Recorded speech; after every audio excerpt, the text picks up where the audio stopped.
사람마다 먼저 좋은 포도주를 내고 취한 후에 낮은 것을 내거늘 그대는 지금까지 좋은 포도주를 두었도다 하니라. 아멘. 우리 잘 아시는 말씀, 혼인잔치, 가나의 혼인잔치 집에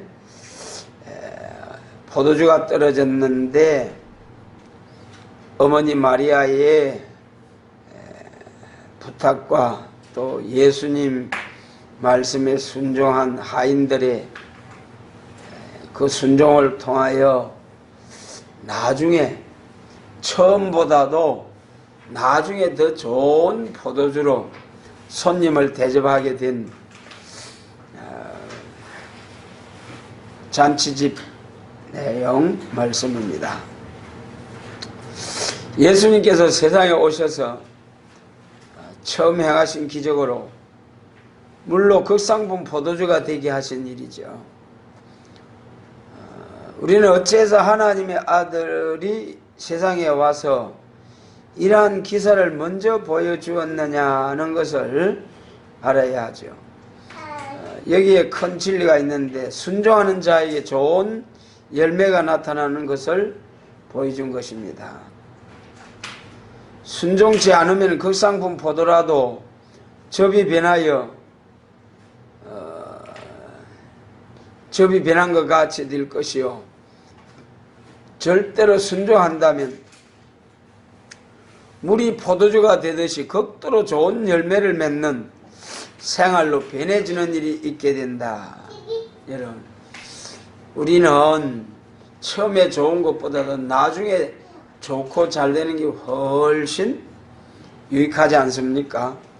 처음에 고생을 하더라도 나중에 결과가 좋고 나중에 많은 열매를 맺는다면은 참으로 귀한 일입니다.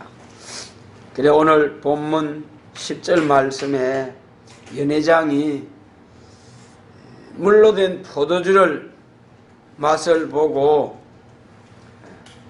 보통 잔치집에는 처음에 좋은 포도주를 내고 취한 후에는 질이 낮은 포도주를 내는데 이 집에는 지금까지 좋은 포도주를 두었도다. 나중 포도주가 더 좋은 포도주였다는 거죠. 이 시간 우리가 이 1절로 11절까지의 말씀을 통하여 예수님의 말씀에 순종할 때 어떤 열매가 맺어졌는가를 돌아보면서 오늘 우리도 예수님의 말씀에 온전히 순종해서 열매 맺는 생활, 나중에 더 좋은 열매가 맺는 생활, 신앙생활 할 수 있도록 본문을 통해서, 본 사건을 통해서 깨우침을 받고 우리도 순종해서 복받게 되시길 바랍니다. 처음에 순종을 부탁했어요. 잔치집에 포도주가 손님을 청해놓고 대접할 것이 없다면 얼마나 주인이 어렵겠어요. 그 사정을 하시고 동네 어른인 마리아께서 하인들에게 예수님에게 순종해라, 무슨 말을 하든지 순종해라, 그러게 부탁을 하고요. 그 예수님께서는 또 본문 말씀과 같이 물을 갖다가 물 항아리 6이 놓이는데 거기다가 물을 9가지 갖다 채우라, 그런 말씀을 하셨죠. 그래서 하인들도 참 대단한 사람들, 포도주가 떨어졌는데 무슨 방법을 취해야 될 낀데 빈 항아리에다가 물을 갖다 채우라고 하고 그냥 그것을 그냥 또 그대로 퍼다가 대접을 하라는 거예요.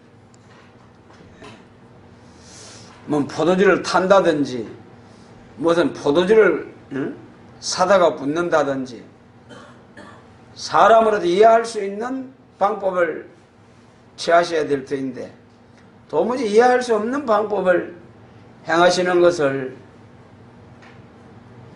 그런 가운데서 그 하인들이 한마디 의심 없이 순종하는 것이 얼마나 귀합니까? 무조건 물을 갖다 채우라. 또 무조건 퍼다 주어라. 그때 처음보다 마지막에 좋은 포도주를 두었도다 칭찬했습니다. 오늘 이 혼인잔치집 사건을 통하여서 우리 신앙을 한번 돌아보자고요. 순종하는 것이 얼마나 복이 된다는 것. 순종이 제사보다 낫다고 했죠. 순종을 잘해야 아무리 제사 드려도 순종하지 아니하면은 말씀은 잘 알면서도 순종하지 아니할 때에 마태복음 23장에서 독사의 자식들 해칠한 무덤들을 하면서 예수님이 엄청 책망하셨잖아요. 마찬가지입니다. 오늘 우리들도 그런 책망을 받지 않기 위해서는 하나님께서 우리에게 말씀을 깨우쳐 주는 대로 순종할 수 있는 믿음의 생활, 참으로 복 있는 생활입니다.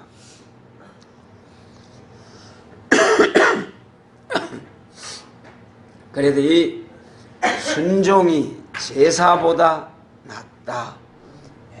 아무리 예배를 열심으로 드린다고 할지라도 순종하지 아니하면 아무런 유익이 없다는 거죠. 우리 모두 하나님의 말씀에 잘 순종할 수 있는 하나님의 자녀로서 참으로 하나님께서 기쁘게 받으실 만한 순종하는 자녀로서 순종하는 성도로서 하나님을 기뻐지게 해드리자. 그리고 이제 참 나중에 마지막에 좋은 열매가 나타났다. 우리 기독교 역사를 보면요, 율법시대보다도 은혜시대에, 율법시대는 어땠습니까? 범죄하면, 율법을 범하면 그 자리에서 때려 죽였어요. 죽을 죄를 지으면은. 그러나 은혜시대는 회개하기를 하루를 천년과 같이 기다려주시는 예수님, 또 율법시대는 제사 드릴 때에 그 힘들게 짐승을 끌고 와서 잡아가지고 그렇게 하나님 앞에 제사 드렸잖아요. 지금 은혜시대는 얼마나 하나님의 사랑이 크신지요.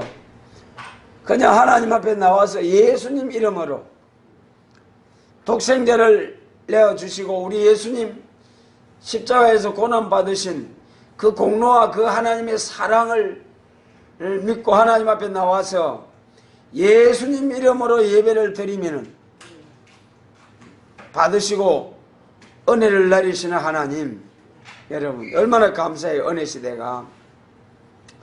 그리고 은혜시대는 우리가 감사하지만은 결국은 영구원이죠. 영구원의 역사가 은혜시대의 역사입니다. 아무리 신앙생활을 잘해서 우리가 전도 많이 하고 열매 많이 맺고 또 생활에 복을 받는다고 할지라도 육체는 반드시 흙으로 돌아가게 되었습니다. 그런데 이제 나중에는 예수님 재림하실 때는, 마지막 때는 영과 육의 구원, 죽지 않고 변화성천하고 살아서 새 시대 가고, 정말 나중에 초림의 주님의 역사보다도 재림 주님의 역사가 훨씬,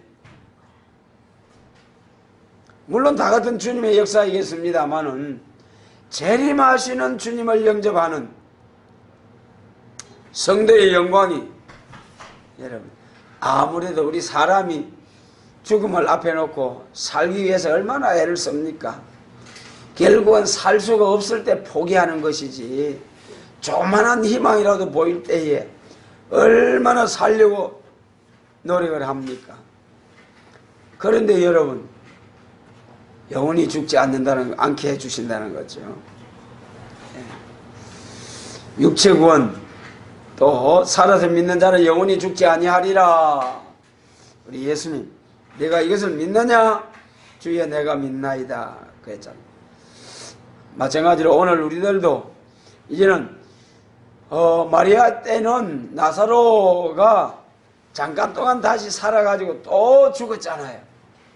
그러나 여러분, 우리를 향하신 하나님의 놀라우신 뜻, 예수님 재림하실 때에 죽지 않고 살아 새시대하는 것은 변화체가 되고 영체가 되고 천사처럼 부활하신 예수님 영체처럼 우리의 몸을 변화되게 해서 변케 하셔서,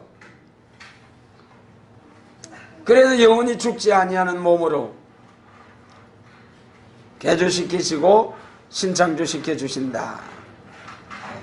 그래서 참으로 귀한 축복입니다. 그래서 이사야 33장 6절에서는 너희 시대에 구원과 지혜와 지식이 풍성할 것이니 그랬어요.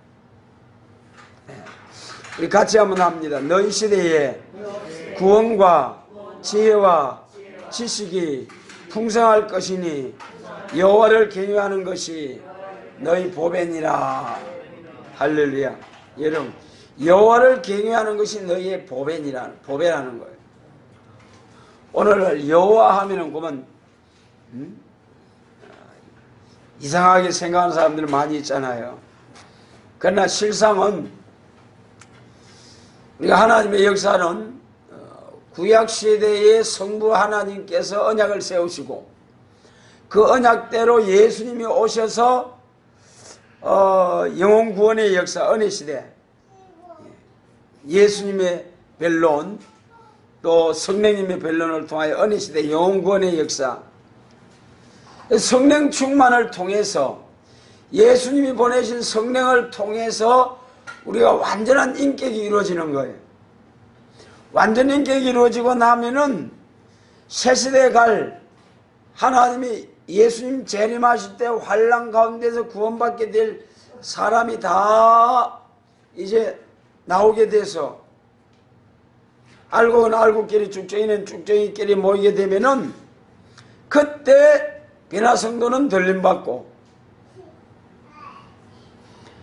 전도를 받고 따라온 사람은 예배한 곳에 보호와 양육을 받아가지고 대환란에서 딱 예배한 곳에서 1260일 보호와 양육을 받고, 그 다음 들림받았던 자들이 예수님과 함께 지상 강림하여 아마겟돈 전쟁으로 세상을 심판할 때에, 그때 이제 남은 자들 새 시대로 쭉 가잖아요. 그래서 성부 하나님께서 언약을 세우시고 성자 예수님께서 십자가의 성리로 우리의 신앙이 대상이 되어주시고 성령님이 오셔서 우리 인격이 장성하도록, 결국은 살아서 예수님 재림 영접해서 새시대 갈 수 있는 인격이 이루어지기까지는 성령님이 역사하시는 거죠. 그 다음에 새 일을 행하려고 나타나신 여호와 하나님, 여호와 하나님께서 새 일을 행하심으로 예수님이 재림하셔서 심판하고 남은 자들에게 새 시대 주시는 하나님, 그래 마지막 때는 여호와 하나님의 역사예요. 예수님 재림하실 때는 여호와의 변론, 계시록과 선지서의 변론으로서 예수님의 재림을 영접하여 주님의 나라에 들어가는 거죠. 그래서 너희 시대의 구원과 지혜와 지식이 충만한 풍성할 것이며 했어요. 여러분, 예수님 재림하실 때 오늘 우리 시대에 구원도 영혼 구원이 있고 영육 구원이 있고, 구약은 예표적인 역사고, 여러분 영혼 구원보다도 영육 구원이 훨씬 복입니다. 그래서 너희 시대의 구원과 지혜와 지식이 풍성할 것이며 세상 지혜와 지식도 풍성하겠지만은 우리 하나님의 지식도 창세기로부터 계시록까지 모든 말씀이 가감없이 전파할 수 있는, 다시 현할 수 있는 완전 역사를 주시는 하나님, 약속하시는 하나님. 그래서 우리 예수님 재림하신 날 기독교 종말에는 완전 역사, 구원도 영육의 완전 구원, 또 지식도 완전 지식. 여러분, 하나님께서 7명의 완전 역사를 주셔서 정말 대언의 영으로 하나님의 진리의 말씀을 신이 임하고 말씀이 임한 그대로 다시 예언하고, 그로 인하여 하나님의 말씀이 완전히 햇빛과 같이, 그래서 말세 사명자 다른 천사를 계시록 10장 1절에서 뭐라고 했습니까? 얼굴이 해와 같이 빛나는 사명자들을 다른 천사라고 그랬죠. 여러분, 그게 천사가 일하는 것이 아니고 역사하는 것이 아니고 사람을 통해서 일하시는 하나님.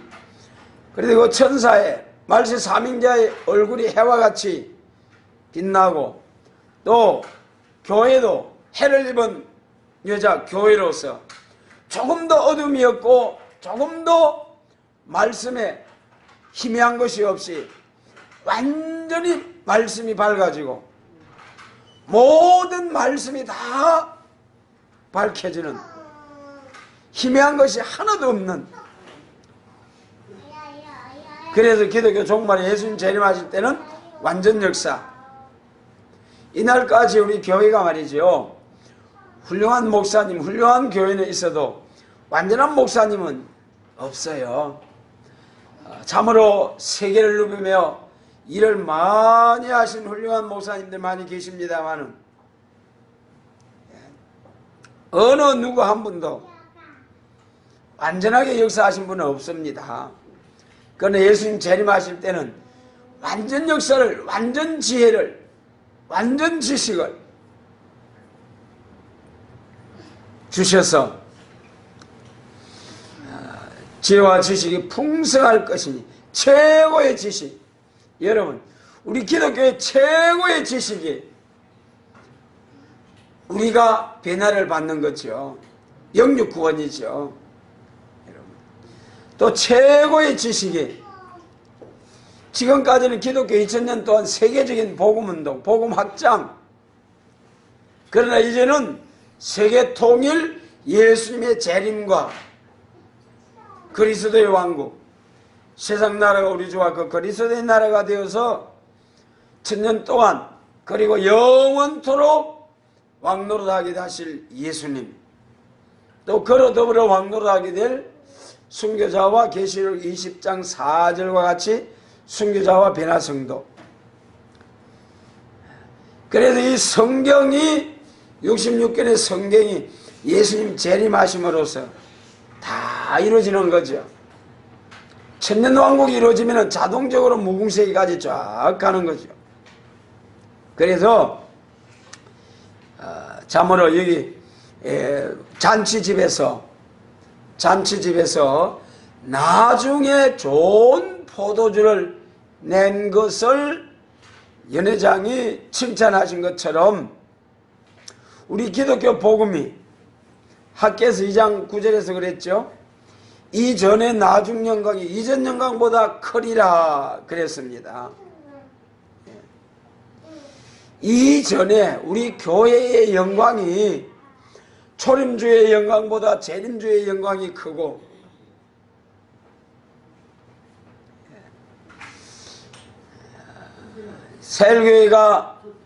세일교회가 시작하다 중단이 되었습니다마는 마치 바빌론 포로에서 해방받고 돌아와가지고 성전 건축하다가 중단된 것처럼, 그러나 그 이후에 다리오 왕의 권리 행사로서 고레스 왕의 조서를 따라서 권리 행사로서 중단되었던 스룹바벨 성전이 필력을 한 것처럼 마친 것처럼 오늘이 새 시대를 향한 하나님의 역사도 중단된 가운데 있지만은 이제 또 한 번 이 말씀대로 순의 역사가 나타나고 7명의 완전 역사가 나타나서 종들에게 임하게 될 때에 그때는 말씀의 성전, 나무와 돌로 지은 성전보다도 말씀을 가감없이 한 점 희미한 한 것이 없이 완전히 말씀을 밝힐 수 있는 종과 교회. 그래서 스가랴 4장에서 이런 교회를 순금등대 교회라고 했지 않습니까? 순금등대는 구약 성전에서 불을 밝히던 등잔대, 정금으로 만들어가지고 거기다가 불을 밝히는 정금등대. 기독교 종말의 교회가 순금등대와 같이 조금도 가감없이 완전하게 말씀을 밝히는 이날까지 이런 교회가 없었어요. 여러분, 이것이 이제 아주 중요한 게 뭐냐 하면은 마치 모세의 율법을 지키던 유대교가 이제는 우리 예수님의 기독교로 발전한 것처럼 유대인들이 그걸 반대하다가 예수님을 십자가에 내주었잖아요. 여러분, 유대인들이 기다리고 사모하던 선지자들을 통하여 약속하신 그 메시아 그리스도가 오셨지만은 유대인들이 영접지 못했어요. 여러 가지 이유가 있겠습니다만은 왜 그랬습니까? 유대인들은 메시아가 오면은 바로 이스라엘 회복, 오늘 우리 성도들이 기다리는 예수님이 재림하시면 하나님 나라가 이루어지는 것처럼 모든 세상 나라를 쳐서 멸하고 없이 하고 세상 나라가 우리 주와 그 그리스도 나라 하나님 나라가 이루어지는 것처럼 메시아가 오면은 바로 이스라엘 회복될 줄 믿고 예수님이 나귀 새끼 타고 예루살렘 입성할 때 호산나 찬송하리로다 주의 이름으로 오시는 이여 하면서 환영했잖아요. 그러나 실상은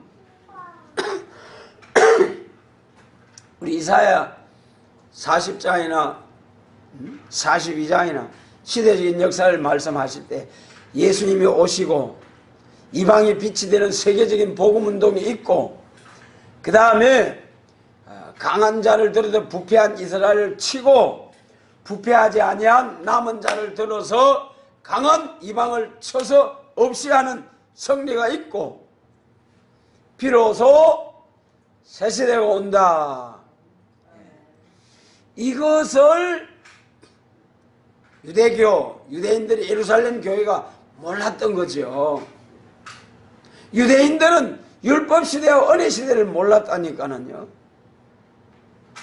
마찬가지입니다.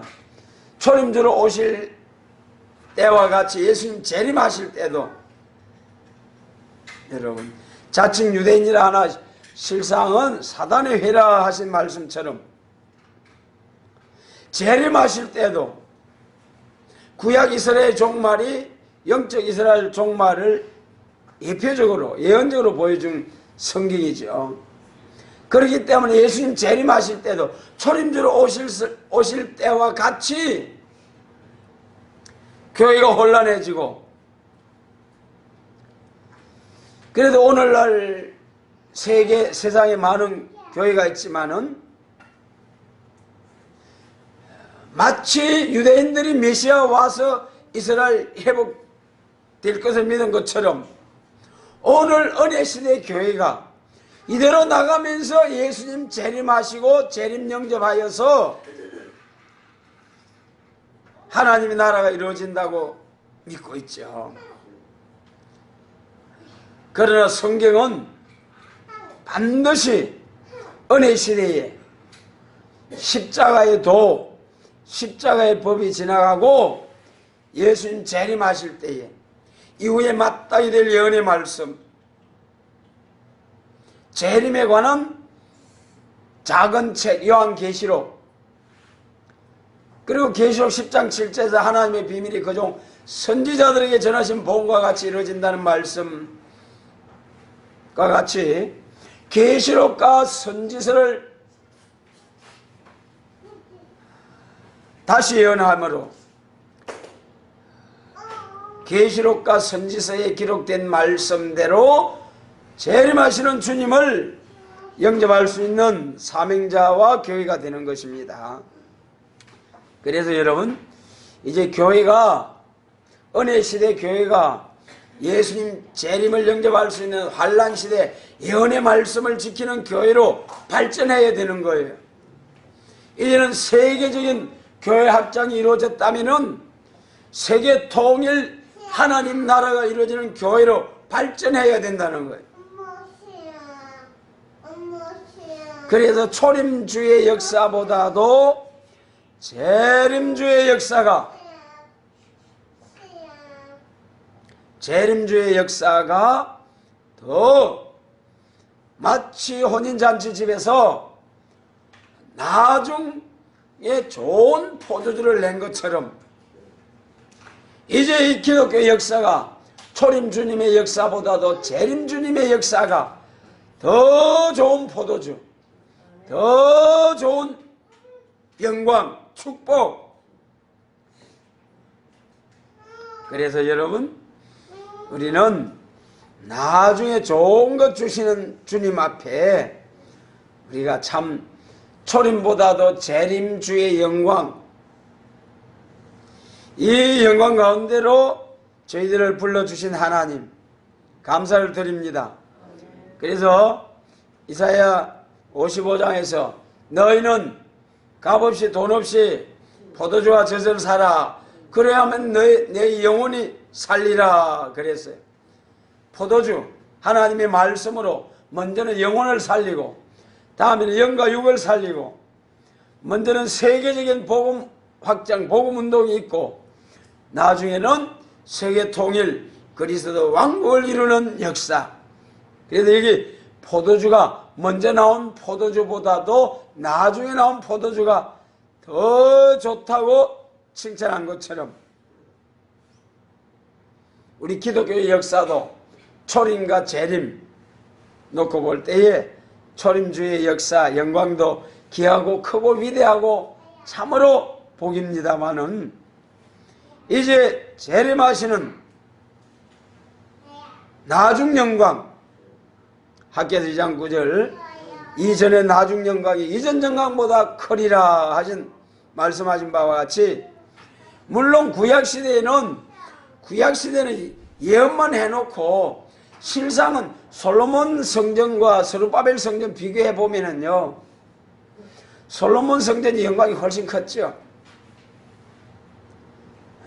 나중 영광 스룹바벨 두 번째 예루살렘 성전 건축한 예루살렘 성전은 해방받고 돌아왔지만은 그 나라가 독립국가로 지내오지 못했습니다.